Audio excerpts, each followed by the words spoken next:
itu adalah kita menerima informasi langsung saja dari guru, lalu kita menghafal informasi tersebut, lalu dites dengan pilihan ganda, ya. Jadi semua pertanyaannya itu ada yang benar, ada yang salah, gitu kan? Ya, bagaimana kita mau menciptakan satu generasi yang inovatif dan berpikir kritis, ya kan?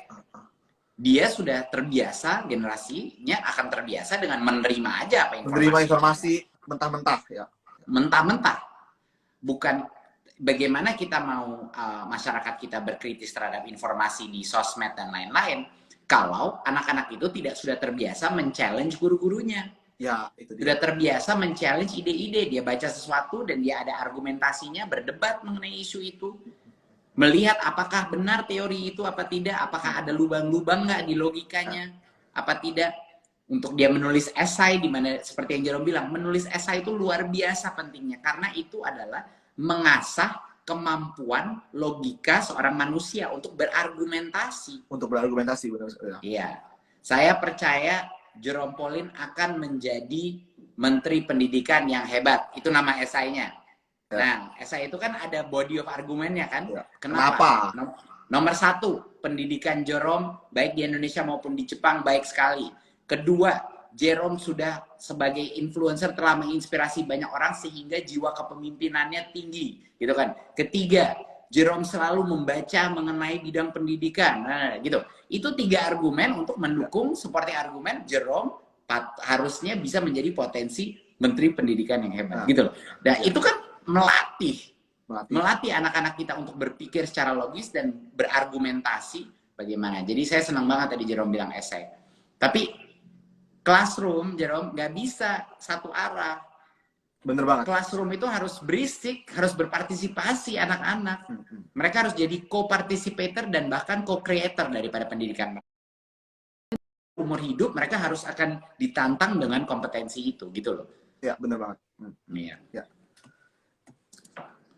Ini kayak saya baca komen, takut berargumentasi karena takut dimarahin. Itu sih mungkin kelemahan dari kita ya.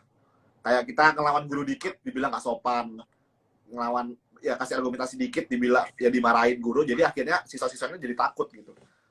Tuh. Nah, apakah itu challenge? Sorry. Apakah Pak Menteri sedang juga, maksudnya apakah Pak Menteri juga apa ya ngomongnya, sedang berusaha untuk menerapkan critical thinking itu di kurikulum? Yang terpenting ya udah jelas di kurikulum. Ya, udah jelas di kurikulum. Tapi kurikulum itu bukan yang terpenting. Ya. Yang terpenting adalah pola pikir guru-guru dan kepala sekolah kita. Itu dulu. Kita mengeluarkan nih program namanya guru penggerak. Namanya. Ya. Guru penggerak ini alumninya itu bakal jadi kepala sekolah masa depan kita, pengawas, sama guru-gurunya guru nanti, pelatih-pelatih di LPTK kita, di program-program PPG kita, ya. Itu semuanya bakal jadi lulusan dari guru penggerak ini. Nah, guru penggerak ini adalah influencer guru. Ya, bagi bahasanya yang biar mudah aja. Dia influencer dan pendidik guru lainnya. Jadi dia adalah penggerak yang menggerakkan orang-orang dewasa lainnya. Gitu. Ini yang terpenting. Program revolusi pendidikan ini bermulai dan berakhir dengan guru. Jadinya, bagaimana kita bisa menciptakan anak-anak yang inovatif dan kreatif kalau guru-gurunya tidak diperbolehkan bereksperimentasi? Bagaimana kalau kita mau generasi yang berani mengambil resiko, entrepreneurial, kalau guru-guru sama kepala sekolahnya nggak berani bertindak kecuali dikasih tahu dulu sama pusat atau sama Pemdanya? Iya kan? Jadi guru-guru penggerak ini adalah agen-agen perubahan. Mereka adalah kopasusnya yang akan mendorong dan menarik dan saling bahu-membahu menarik guru-guru lain untuk berpikir paradigma student oriented education. Apa yang terbaik buat murid? Itu yang menjadi paradigma saya. Bukan peraturan mana atau suruhan dari pusat atau apa, bukan. Awalnya dari menjadi guru adalah apa yang terbaik untuk murid. Itu, saya waktu itu di Sorong, Jerome. Itu guru penggeraknya bilang, baru 15 orang gabung guru penggerak. Mereka pada komplain sama saya, bilang, ini kenapa cuma 15 orang, Pak? Teman saya udah ada 100 yang mau gabung. Saya bilang, nanti, sabar. Ini harus pelan-pelan. Seleksinya tuh harus benar-benar selektif gitu. Dan saya tanya, kenapa kamu seneng banget dengan program teman-teman? karena kita belum pernah mendapatkan program seperti ini. Saya bilang, ayo coba jelasin, apa maksud Anda? Saya aja sebagai menteri skeptis sama program saya sendiri. Itu tugas saya harus kritis sama program saya. Karena semua program saya harus challenge juga. Ini benar-benar nggak nyasar. Waktu saya challenge, itu guru-guru di Sorong, mereka bilang, Mas Menteri, saya belum pernah sadar betapa salahnya pola pikir saya mengenai pendidikan. Sebelum saya finally diajarin mengenai metode dan filsafat Ki Hajar Dewantoro. Yang berorientasi kepada kemerdekaan berpikir anak dan kemerdekaan guru untuk mengambil yang terbaik, mengambil langkah yang terbaik untuk anak-anak.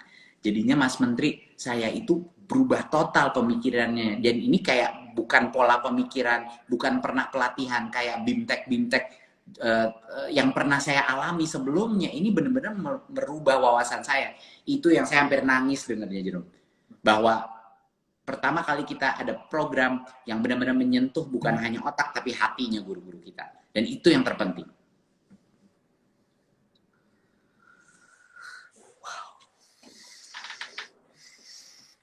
Wow. Pas dulu. Gimana? Kita mau bacain komen atau oke. Satu lagi Pak, sekarang kan kita lagi daring ya, daring dan kita pastinya pakai teknologi kan, dan zaman sekarang juga kita sangat erat hubungan dengan teknologi. Kira-kira seberapa pentingkah sekarang teknologi untuk diterapkan dalam pendidikan, Pak? Untuk diterapkan dalam pendidikan sangat penting. Tapi pandemi ini menunjukkan bukan hanya pentingnya teknologi, tetapi juga batasnya teknologi. Ya, kita sekarang udah, dulu itu banyak orang sebelum pandemi, semua orang bilang, oh iya dengan adanya AI revolusi, dengan adanya teknologi, kita nggak akan butuh lagi guru dan sekolah gitu. Itu ada beberapa teori-teori seperti itu. Itu sama sekali salah. Jadinya kita dengan pandemi sekarang tidak ada orang di dunia percaya bahwa sekolah di rumah itu adalah yang terbaik untuk anak-anak. Enggak. Sekolah tatap muka, sekolah berinteraksi face to face, ya, tatap muka dengan guru, dengan teman-teman lain itu luar biasa penting. Jadi itu pertama dulu. Itu batasnya teknologi. Dan Jerome, saya orang teknologi ya. Jadi buat saya untuk bisa bilang itu harusnya kredibilitasnya sedikit di atasnya orang non teknologi gitu. Iya. Kalau saya bawaannya kepengen teknologi buat bisa nyelesain semua masalah, tapi enggak. Saya harus jujur, di pendidikan nggak mungkin nggak ada yang mereplace face to face interaksi dengan guru. Itu pertama. Menurut saya pandemi ini ada luar biasa, ada kesempatan emas bahwa belum pernah kita melihat jumlah orang tua dan jumlah guru yang menggunakan dan tersendat-sendat pun menggunakan teknologi-teknologi baru yang akan mendukung pada saat mereka kembali tatap muka pun, gitu loh. Jadinya semua aplikasi-aplikasi seperti Google Classroom dan berbagai macam aplikasi yang ada itu bakal relevan pada saat mereka kembali tatap muka juga, karena itu adalah class management platform dan lain-lain yang mereka gunakan pertama kalinya. Ini luar biasa kesempatannya. Tapi kalau harus tanya saya, potensi yang terbesar untuk teknologi di pendidikan itu adalah untuk membuat guru-guru itu seperti Superman gitu. Iya, jadi kayak mutant di X-Men gitu loh, yang punya special power, punya super power gitu. Jadi teknologi itu bisa membuat guru bisa misalnya melakukan diagnostik terhadap semua kelasnya dia untuk tahu anak ini semuanya berbeda di level kemampuan yang berbeda-beda. Di subjek yang berbeda pun beda-beda lagi objeknya. Jadinya teknologi itu membuka kesempatan untuk guru menjadikan personalisasi dan segmentasi daripada pendidikan dia. Dia bisa satu grup ngerjain ini, satu grup beda lagi. PR-nya beda-beda. Anak-anak tergantung kemampuan dan kompetensinya masing-masing, ya kan? Dia bisa melakukan itu dengan teknologi. Satu lagi contoh, guru dan kepala sekolah yang sering sekali terbeban dengan berbagai macam aturan administratif yang harus mereka lakukan gitu untuk membuktikan mereka kerja dan lain-lain, itu semuanya bisa diotomasi dengan aplikasi, ya kan? Pelaporan keuangan, kalau mereka semua belanja sekolahnya online, berarti juga mereka secara otomatis reporting keuangan dan transparansi meningkat, ya kan? Ada berbagai macam tool-tool di mana aplikasi-aplikasi digital ini bisa menurunkan beban administratif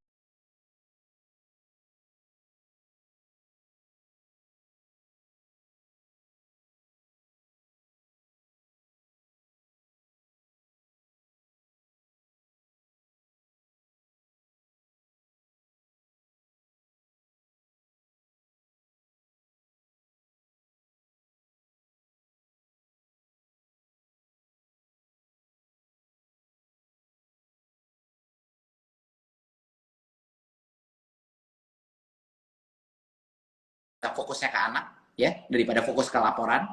Bisa kedua, bisa benar-benar mensegmentasi dan terhebat dari manapun, dia bisa belajar cara dia mengeluarkan suatu konsep, dia bisa dapat materi. Jadi kemerdekaan materi dan kurikulum itu yang luar biasa pentingnya, Jerome. Jadinya bukan spesifik kurikulumnya itu seperti apa, yang lebih penting adalah menu daripada kurikulum itu terbuka lebar bagi guru-guru. Tidak dibatas-batasi aja dengan ini textbooknya ini aja, bukunya ini aja. Lain-lain. Sedangkan menu di dunia ini jauh lebih besar. Jadi kita mau ekspansi konsep kurikulum, bukan jadi set menu, bukan jadi omakase, ya, bukan jadi omakase, tapi jadi menu pilihan ala carte. Guru-guru bisa pilih ala carte gitu. Kalau di Jepang sendiri ya Mas, mungkin karena teknologinya ya Mas.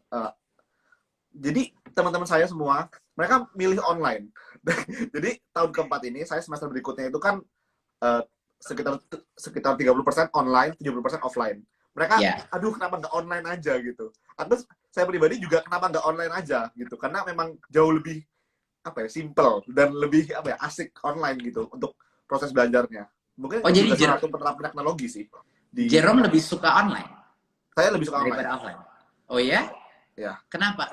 Jelasin. Karena nih pasti banyak netizen yang nggak setuju nih sama Jerome. Karena mereka kangen banget balik sekolah. Tapi gue pengen tahu, kenapa Jerome lebih suka online? Karena ketika offline, jam-jam tertentu itu memang harus datang gitu kan. Misalnya ambil kelas itu saya mau ambil, tapi kelasnya cuma bisa pagi gitu. Sedangkan saya males bangun pagi misalnya kayak gitu. Saya bisa kalau online saya bisa ambil itu. Jadi kalau di Waseda ini banyak yang on demand. Jadi kayak gurunya bikin video, rekam, terus ditaruh di sistem dengan rapi dan ada soal-soalnya. Jadi langsung rapi gitu. Jadi kita mau buka kapan saja bisa gitu. Tanpa harus real time gitu, ya kan? Yeah. Nah, sedangkan kalau real time ya kalau nggak datang ya nggak kelewatan gitu. Dan kalau real time gurunya nggak direkam sama mereka gitu sih. Jadi saya lebih suka online kalau saya pribadi. Tapi kalau misalnya teman-teman di sini mungkin lebih suka offline karena mungkin masih ini sih, ya mau ketemu teman dan sebagainya gitu sih. Iya, kan kita sekolah bukan cuma buat belajar akademis doang. Kan? Yes. Kita kan sekolah juga untuk pertemanan, ya kan? Kita juga belajar dari teman-teman kita bagaimana cara jadi manusia kan. Bener banget. Ya kan, apalagi kalau udah kampus. Tapi memang di universitas agak beda sih, Jerome. Di universitas tuh udah lebih karena sudah lebih dewasa anak-anaknya. Menurut saya potensi buat online atau hybrid learning itu lebih tinggi menurut saya. Tapi gini, Jerome, coba saya challenge dikit ya. Menurut saya seharusnya, dan saya waktu itu bilang ini di beberapa pidato di kampus, nggak ada gunanya kita sekolah offline, ya misalnya mahasiswa itu sekolah offline, kalau dia datang ke situ cuman buat duduk dengerin profesornya melakukan suatu kuliah. Oke. Ya kan? Habis itu pulang. Itu kan nggak ada gunanya. Kuliah itu bisa direkam, ya kan? Ditaruh di video format, ya. Lalu dikonsumsi kapanpun, ya kan? Itu kan Pak poinnya Jerome gitu. Tetapi apa yang lebih sulit dilakukan online? Apa yang lebih sulit dilakukan yang nggak bisa diganti offline-nya? Menurut saya perannya offline dan kenapa anak-anak itu harus mahasiswa itu masih harus ke kampus adalah untuk mengerjakan group projects-nya mereka, gitu loh. Sementara gurunya mendatangi mereka dan berdiskusi dengan mereka. Jadi untuk diskusi dan di mana perlu kolaborasi, misalnya kalau bidangnya engineering misalnya atau apa, itu memang butuh interaksi fisik gitu. Dan yang kedua adalah untuk diskusi-diskusi, mungkin diskusi pun bisa di Zoom ya. Tapi tetap aja kalau misalnya kita mau berdebat dengan orang face to face itu agak beda ya kualitasnya.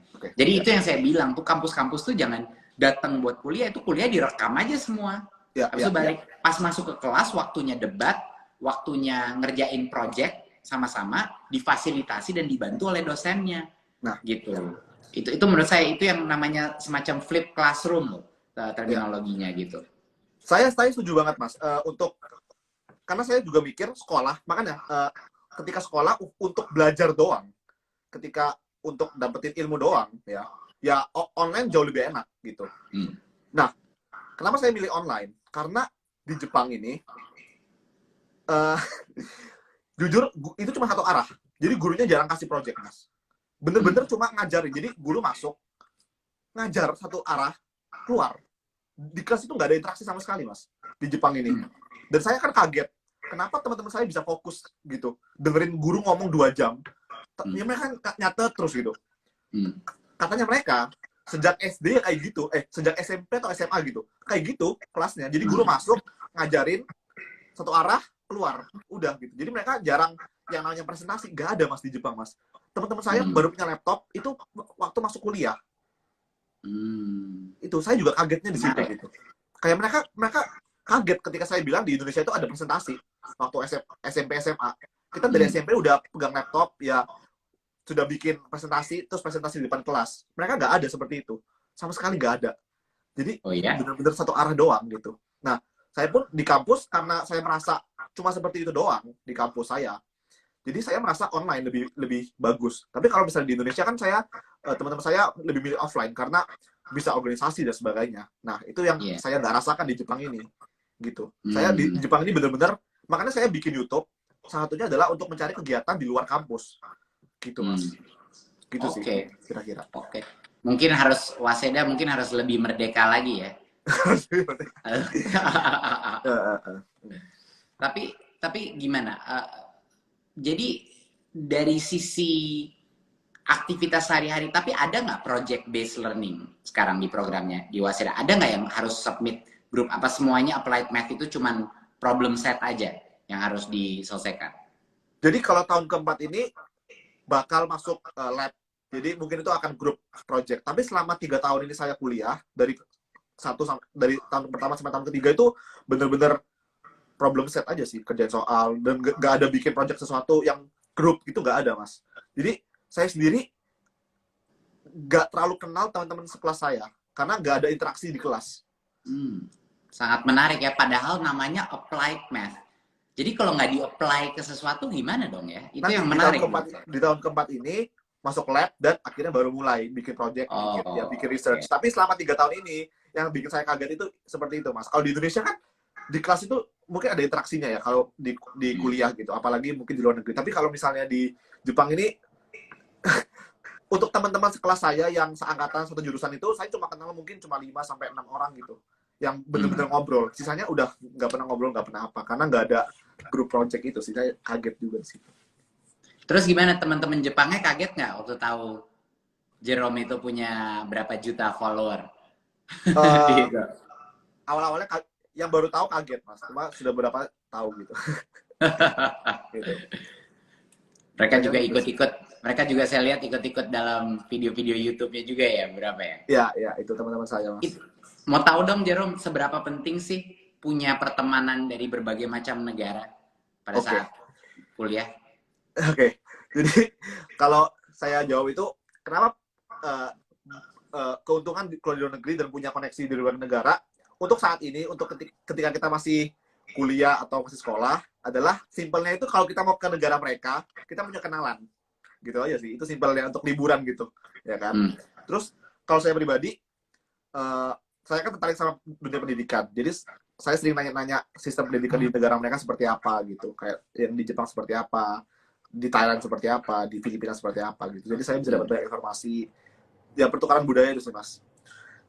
Dan satu lagi, kelak gitu. Nanti di masa depan ketika kita semua sudah mulai punya kerjaan sendiri, mungkin ada yang punya bisnis sendiri dan sebagainya, ya kita bisa saling kerjasama gitu. Ya, saya selalu suka negur anak-anak Indonesia yang pergi ke luar negeri buat sekolah. Karena saya sering kali negur karena mereka tuh hanya berteman sama anak Indonesia doang di luar negeri.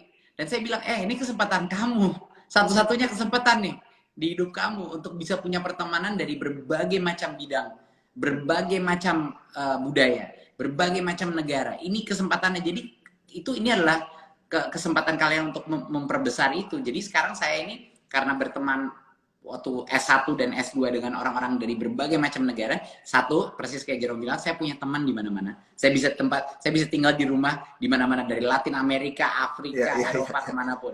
Itu adalah satu benefit yang luar biasa. Kedua, perspektif dari orang dengan sejarah berbeda, dengan budaya berbeda, dan itu benar-benar meningkatkan kemampuan kita menjadi global citizen gitu loh. Global citizen, dan itu luar biasa pentingnya menurut saya. Karena nanti kompetisi kita juga udah global, ya kan? Kompetisi kita mau anak-anak yang bakal lulus sekarang bakal berkompet dengan anak-anak di tempat lain, ya kan? Mau software engineer di sini atau software engineer di sana sama aja gitu kompetisi. Jadi kita harus mulai punya pemikiran global mindset yang sangat penting, apalagi kedepannya pada saat kita menghadapi krisis terbesar generasi kita, Jerome, yaitu climate change, ya kan? Global warming dan climate change ini adalah isu terbesar generasi kita, gitu. Dan kalau kita nggak kroyok ini sebagai generasi muda untuk mencari solusinya, kita bisa menghadapi hal-hal yang membuat pandemi ini kelihatan kecil, gitu loh. Gitu. Jadi generasi muda nih, climate change harus benar-benar menjadi agenda nomor 1 kita. Itu penting banget. Mantap. Ya. Oke. Kira-kira gitu obrolannya. Masih ada lagi ya? Guys, ada yang mau nanya atau gimana? Jadi sebenarnya gini, aku sama Mas Menteri udah bersepakat mau main mini games. Mini games buat refreshing ya, Jadi kan saya ini kan generasi tahun 90-an ya, Mas, 90-an akhir lah. Nah, Mas Menteri ini generasi 80-an ya? Iya, lahirnya 80-an ya. Jadi aku udah siapin nih kayak istilah khas Gen Z. Jadi bahasa-bahasa zaman now gitu. Bahasa-bahasa zaman now. Dan Mas Menteri tadi sudah nyiapin kata-kata yang versi generasi milenial kan ya? Iya, ada. Oke, kita mulai. Kita giliran atau gimana nih? Kita boleh giliran. Oke. Boleh dari Mas Menteri dulu. Nanti Jerome dulu gimana gitu? Oh, saya dulu. Oke. Iya, Jerome dulu. Apa ya? Ini Mas. Gaje. Gaje. Gitu. Gaje. Wah, nggak tahu deh. GJ. Singkatan ya? Singkatan. Nggak tahu. G. Jadi G-nya itu enggak, J-nya jelas, enggak jelas. Oh, jadi GJ lu, enggak jelas lu gitu. Sorry banget. Kurang gaul. Oke. Sekarang giliran Mas Menteri ya. Selamat. Silakan. Oke. Mas, saya izin minum boleh, Mas? Silakan. Oh, iya. Saya dari tadi nggak izin minum, langsung aja. Oh, makasih. Bucin kan zaman saya. Iya, sama aja. Kalau maksudnya zaman saya aja. Gitu. Iya. Oke, jadi terlalu gampang ya. Oke. Terlalu gampang. Boil. Apa? Boil. Boil, mendidih. Bukan. Oke, gantian. Oke, Mas Menteri. Bucin. Tadi tahu nggak bucin artinya apa? Tahu. Kalau itu udah diupdate sama tim saya waktu saya pertama kali masuk. Kalau nggak salah kan ada lagu kalau nggak salah yang sama gitu. Budak Cinta. Budak Cinta. Itu bukannya lagu artis dulu ya? Namanya siapa? Lagu tenar namanya Budak Cinta, lupa. Oke, sekarang giliran saya ya. Ya. Ini gampang sih, tapi oke ya.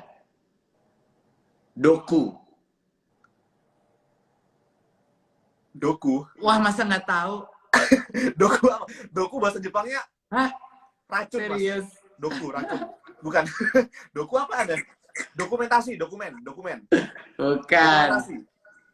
Duit. Doku itu duit. Hah? Doku duit? Iya, doku itu duit. Wah, teman-temanku pasti nggak ada tahu nih doku duit. Kan? Apalagi itu doku tuh. Tahu lah. Doku itu duit. Doku cash. Oke. Mas, ini ada komen, Mas. Yang menang dapat GoPay. Yang menang dapat GoPay. Oke. Oh, doku duit. Oke. Doku duit. Saya, Mas. Apa ya? Ya. Mager. Aduh, mager. Itu gampang. Kegampangan itu sih, malas gerak. Oh, ya. Update juga ya, Mas. Tahu kenapa gampang? Waktu saya di Gojek, itu kan GoFood itu udah jadi standarnya itu, mager.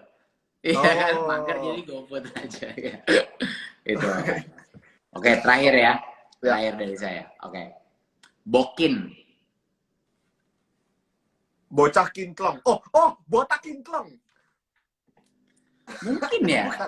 Tapi artinya apa dulu? Mungkin nggak tahu apa artinya. Tapi artinya apa dulu? Bokin. Mungkin bener tuh. Botak Bocah kintlong gitu, sih. itu. Tapi artinya apa? Artinya digunainnya buat apa? Lu bokin. Nggak tahu, Mas. Pacar. Pacar. Bokin, Bokin pacar. Iya. Tapi harus gue cek tuh tadi yang bocah kinclong apa enggak, bener apa enggak. Tapi make sense sih kalau namanya. Tapi biasanya digunain sebagai pacar, nih pacar. Gitu. Pacar, bokin gua gitu, bokin aku. Iya. Very good. Ya udah, kita masih ada generational gap sedikit lah. Tapi iya, masih ada generasi. Milenial. Mas Menteri, saya mau tes satu lagi, Mas. Saya mau tes satu lagi, Mas. Oke, siap. Tolong jawab dengan cepat ya, Mas. Iya. 1 tambah 1 dikali 0. 0. 1 tambah 1 kali 0. Harusnya 1 ya. Aduh. 1 ya. Jadi 1 sama 0-nya duluan. Jadi 1 tambah 0 jadi 1. Sorry. 1 kali 0 duluan tambah 1. Ya. Iya. Yang kali dulu. Ya. Ciki banget sih. Oke. Kayaknya udah selesai, udah 1 jam juga. Terakhir, Mas, mungkin ada pesan-pesan buat yang para menonton, Mas? Enggak, terima kasih Jerome, makasih banget udah ngundang saya buat IG live. Saya yang makasih, Mas. Saya yang makasih. Iya, no, it's awesome. Makasih dan jangan, untuk Jerome jangan pernah berhenti mencapai cita-citanya untuk menjadi Menteri Pendidikan Kebudayaan. Kalau tiba-tiba ganti cita-citanya juga nggak apa-apa loh Jerome, tapi kalau masih mau jadi Menteri Pendidikan dan Kebudayaan, kapanpun saya bisa kasih sharing pengalaman-pengalaman gimana. Jadi kalau perlu mentoring atau apa, saya siap di sini. Dan bagi teman-teman yang lain, terima kasih udah dengerin perbincangan kita. Dan ya udah, kita bakal keluar dari pandemi ini menjadi generasi yang lebih kuat. Jadi ya tolong optimisme itu dijaga dan jangan pernah berhenti berjuang dan melakukan pergerakan tanpa disuruh pun. Itu, jangan pernah berhenti belajar, teman-teman. Itu yang paling penting. Cari dari manapun pembelajaran itu. Itu kuncinya kesuksesan sepanjang hidup, adalah untuk menjadi pembelajar sepanjang hidup. Terima kasih. Satu lagi. Jadi kayak kan Mas pernah bilang kalau generasi pandemi ini kan generasi terkuat gitu ya. Iya. Nah, kira-kira 10 sampai 20 tahun ke depan itu akan jadi seperti apa generasi ini gitu, Mas? Menurut Mas Menteri? Menurut saya ini akan menjadi generasi yang udah tahan banting. Dan generasi yang udah mengerti bahwa kita nggak bisa mengambil remeh semua kebebasan dan kesenangan yang kita punyai di negara kita ini gitu loh. Dan dari apapun bisa menjadi suatu bencana yang menghilangkan semua itu. Jadinya kita lebih apresiatif, jadi generasi yang lebih bersyukur, jadi generasi yang lebih spiritual dan lebih dengan daya kemampuan integritas yang lebih tinggi gitu. Jiwa sosialnya tuh benar-benar terbentuk. Itu menurut saya generasi kita. Mantap, Pak. Oke, terima kasih banyak Pak Nadiem atas waktunya, Mas Menteri. Terima kasih banyak. Semangat bekerjanya lebih Indonesia lebih baik. Oke. Terima kasih. Terima kasih semuanya sudah nonton. Terima kasih.